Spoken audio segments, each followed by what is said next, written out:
আমরা শুরু করার আগে প্রমিস করেছিলাম যে এবারে বিপিএলটা একটু অন্য ধরনের হবে। আপনারা জানেন হকাই, ডিআরএস এগুলো সবই থাকবে।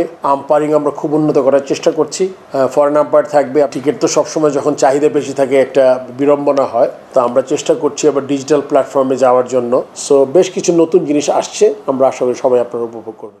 আমাদের দিক থেকে যেহেতু এই বিপিএলটা আপনি জানেন যে আমাদের একটা বৈষম্য বিরোধী আন্দোলনে, ছাত্র আন্দোলনে এবং জনতার আন্দোলনে আমরা একটা গভর্নমেন্ট পেয়েছি এবং এটা আমরা চেষ্টা করেছি বিভিন্নভাবে এই 10টা যে বিপিএল এসছে তার থেকে ডিফারেন্ট করার জন্য অনেক পরিকল্পনা করেছি। আমি আশা করি খুব ভালো টুর্নামেন্ট হবে এবং এটার প্রথম স্টেপ হচ্ছে আমাদের এই ফিক্সচার, যেটা আমার মনে হয় সবাইকে স্যাটিসফাই করতে পারবে। আমরা আশা করব আপনারা সবাই বিপিএল উপভোগ করবেন। আমরা শুরু করার আগে প্রমিস করেছিলাম যে এবারে বিপিএলটা একটু অন্য ধরনের হবে। সেই দিক থেকে বিবেচনা করে আমরা চেষ্টা করেছি এটার প্রোডাকশন। আপনার যে স্টেডিয়াম আপনি জানেন যে ডিজিটাল একটা যেই যাদের রাইটস আছে তাদের বলেছি আমরা ডিজিটাল পেরিমিটার বোর্ড চাই আমরা। আপনার তারপরে টিভি প্রোডাকশন, যারা টিভিতে খেলা দেখাবে প্লাস প্রোডাকশন দুইটাই যাতে অত্যন্ত চমৎকার হয়। আপনারা জানেন হকাই, ডিআরএস এগুলো সবই থাকবে। আম্পায়ারিং আমরা খুব উন্নত করার চেষ্টা করছি। ফরেন আম্পায়ার থাকবে। আপনি জানেন যে commentary is a very important factor একটা টুর্নামেন্টে আপনার স্ট্যান্ডার্ডটা আপগ্রেড করার জন্য। আমরা এবারও চেষ্টা করছি অনেক কিছু মানে বিগ নেম আনার জন্য। এটা আমরা যারা প্রোডাকশন করে তাদের সাথে আলাপ করেছি। সো সব বিবেচনা করে আমার মনে হয় এটা ভালো বিপিএল হতে যাচ্ছে। আমরা আশা করব, যদিও এই বিপিএলটা আমাদের এই সাইকেলের লাস্ট টুর্নামেন্ট, আমরা নেক্সট ইয়ার থেকে আরও বড় পরিকল্পনা করব, যেটা লম্বা সময়ের জন্য দিব টিমগুলোকে। তবে এখন আমি টিমগুলোকে আমি বলবো যে আপনাদের ফরেন প্লেয়ার হোক, আপনাদের কখন প্র্যাকটিস শুরু করবে সবাই যাতে ঠিকঠাক মতো করে ফেলতে পারে, আমি আশা থাকবে আমার।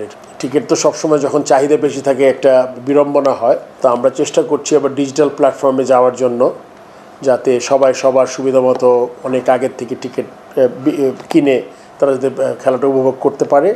এবং আপনারা জানেন যে আমরা 3টা ভেন্যুতে করেছি।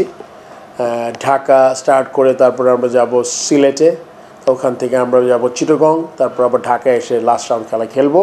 সো এবার আমি বলবো যে যারা টিকিট খেলা দেখতে ইচ্ছুক এবং আগ্রহী, আপনাদের মোবাইল ফোন, আপনাদের অনেক অ্যাপস আছে, সবগুলো দিয়ে আপনারা ডিজিটাল টিকিটগুলো কিনে ফেলতে পারবেন।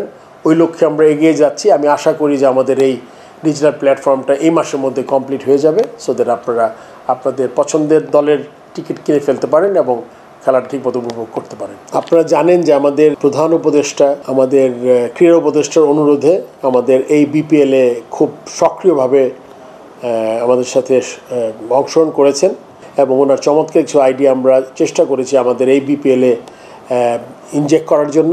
সেই দিক দিয়ে আপনারা জানেন যে আমরা চেষ্টা করছি আমরা গ্যালারিতে যাতে জিরো ওয়েস্ট একটা যেটা গ্যালারিটা আমরা যাতে নোংরা না হয়, প্লাস আমরা পানির কিছু কিয়স্ক মানে পানির কিছু কর্নার থাকবে, সেই কর্নারে আপনারা পানি পাবেন, এইটা একটা নাম থাকবে। আপনারা তখন বিপিএল যখন শুরু হবে তখন দেখতে পারবেন এবং পানিটা আমরা ফ্রি অফ কস্ট সরবরাহ করার চেষ্টা করব।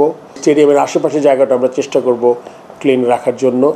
সো বেশ কিছু নতুন জিনিস আসছে, আমরা আশা করি সবাই আপনারা উপভোগ করবেন।